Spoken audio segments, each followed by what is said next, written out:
Assalamualaikum warahmatullahi wabarakatuh. Salam sejahtera dan salam Malaysia Madani.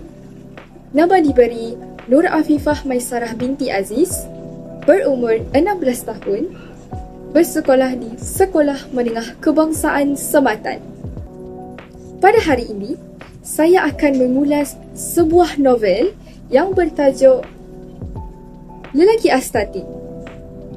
Novel ini dikarang oleh Angel, diterbitkan oleh Karya Seni Sendirian Berhad dan mempunyai 734 muka surat dan 55 bab.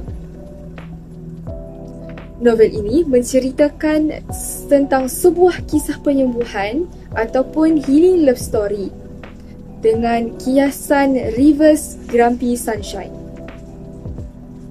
Plotnya berpusat pada Aisyal El-Zahra yang merupakan seorang wanita yang cantik, kaya dan bijak, namun membesar tanpa kasih sayang yang cukup. Kematian ibunya sejak kecil serta kehadiran ibu dan kakak tiri yang membencinya menjadikan Aisyal seorang yang dingin, pesimis dan skeptikal terhadap kebahagiaan.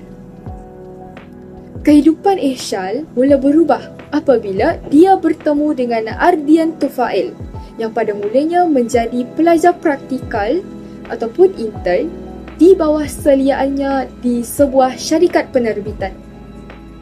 Ardian digambarkan sebagai lelaki astati oleh satu unsur kimia yang sangat jarang ditemui kerana sikapnya yang luar biasa sabar, optimis dan sentiasa ceria seperti sang mentari.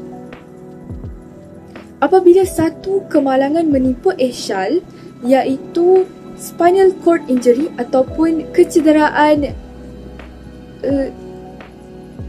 tulang belakang yang menjadikannya lumpuh, menjadikan Aisyal berada di dalam fasa yang paling gelap dalam hidupnya. Ardian nekat untuk menjadi orbit dan membantu Aisyal melalui proses rehabilitasi serta meyakinkan Aisyal bahawa dia berhak untuk bahagia walaupun dalam kekurangan. Karakter di dalam novel ini mempunyai beberapa ciri-ciri dan analisis watak. Untuk Ardian Tufail, dia merupakan seorang yang sabar dan gigih.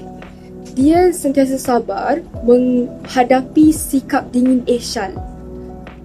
Dan kemudiannya, ungkapannya, 10 kali Aisyal tersungkur, 11 kali dia akan menarik Aisyal kembali.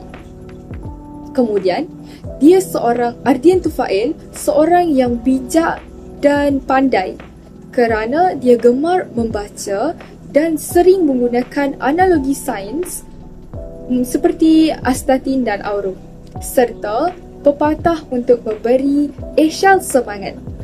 Akhir sekali, Ardian merupakan seorang penyembuh ataupun the healer kerana dia menjadi support system untuk Aisyal.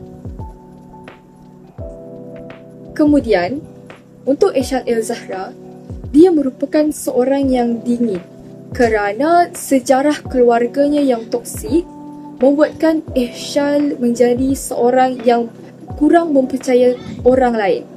Kemudian, dari segi dinamik watak, dia mengalami perubahan watak yang sangat ketara kerana daripada seorang yang membenci takdir kepada seorang yang mula belajar untuk menerima ketentuan Tuhan dengan hati yang terbuka. Akhir sekali, Aisyal El-Zahra merupakan seorang yang kental dan berdikari. Meskipun berhadapan dengan ibu tiri yang membenci dan kecacatan fizikal pada kemudiannya, dia tetap mempunyai semangat dan keteguhan jati diri dan prinsip hidup yang teguh. Saya amat gembira dan terharu apabila membaca novel ini kerana dia mempunyai dia mempunyai banyak motivasi serta kata-kata semangat dan mempunyai pengajaran yang tertentu. Itu sahaja ulasan saya pada hari ini. Sekian, terima kasih.